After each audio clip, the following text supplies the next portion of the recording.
Last time we sat down, we went over when is a good time to start speaking to an agent. Today, I wanted to go over what are the proper steps somebody needs to take to begin that process. Yeah, perfect. I would love to dive into any questions you might have or potential buyers in the future. What does being ready to buy a home really mean? Well, that's a good question. I think being ready to buy a home can mean a couple different things for different people. I think there's the question of, are we financially ready or are we emotionally ready? And those are two good questions. If you're going to say what emotionally ready means, I typically actually don't see buyers emotionally ready to purchase a home until we've actually viewed a couple. It's a very large change and it's a lot of uncertainties.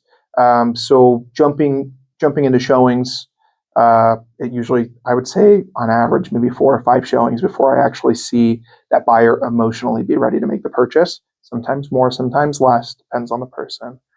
If we're talking financials, that means we're ready to buy a home, which means we've talked to our agent, we've talked to our lender, and we're pre-approved and we're ready. And we know what our budget is, and we know what our criteria and wants and needs are going to be. In your experience, what do buyers think that ready means?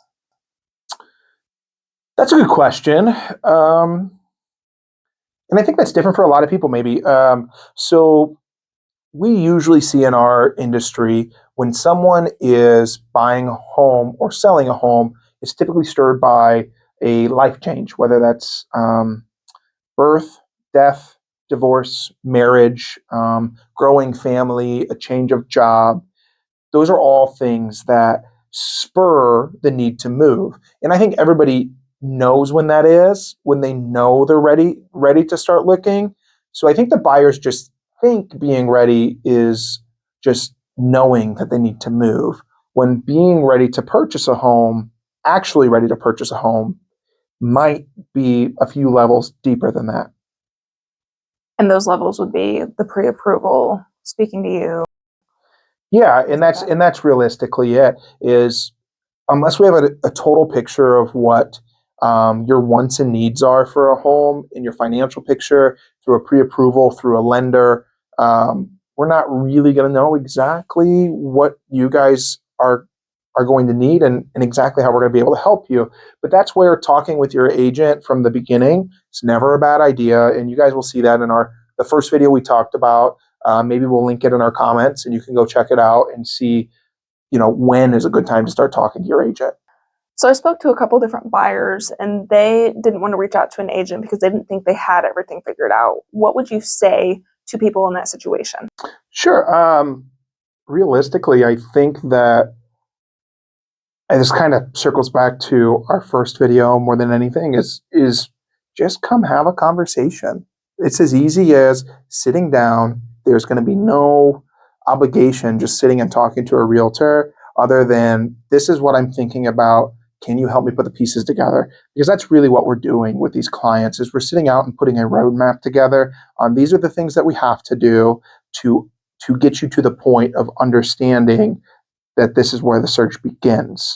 So now that the buyer has came to you and they've had the early conversations and they've gotten the pre-approval, when do you really start to see a buyer get comfortable in this process? It's a really good question. And I think it might be a little bit different for everybody. And I know that's not probably the answer you're looking for on that, but to give a little bit of context to that is most of the uncomfortableness is going to come from just starting. You're like, man, do I really want to go talk to somebody? Or do I need help? Because we live in a pretty digital age. All of us can get on Zillow and scroll. Some of us can get on ChatGPT and use the Zillow integration directly through ChatGPT. And you could tell it what you want and it can help identify homes. But, this isn't the 1980s or the 1990s. In the 1980s and the 1990s, you really needed a realtor to help you identify a home. But now the value from that realtor is going to be helping you roadmap exactly what the process looks like. And you're going to get the benefit from when you find that home. How do you negotiate? How do you know the home is worth the value that they've listed it at? How do we make sure you're going to get proper representation through the process? But realistically, the comfortability comes the more the rapport grows with the client. And by the time we're viewing home number 2 and home number 3, they're really starting to come into their own. So if you're still sitting around, congratulations, you made it to the end. And we appreciate that support more than you can ever know. It would make the world of difference for us if you could leave us a like, you could subscribe to our channel for more content like this, or you can leave a comment down below.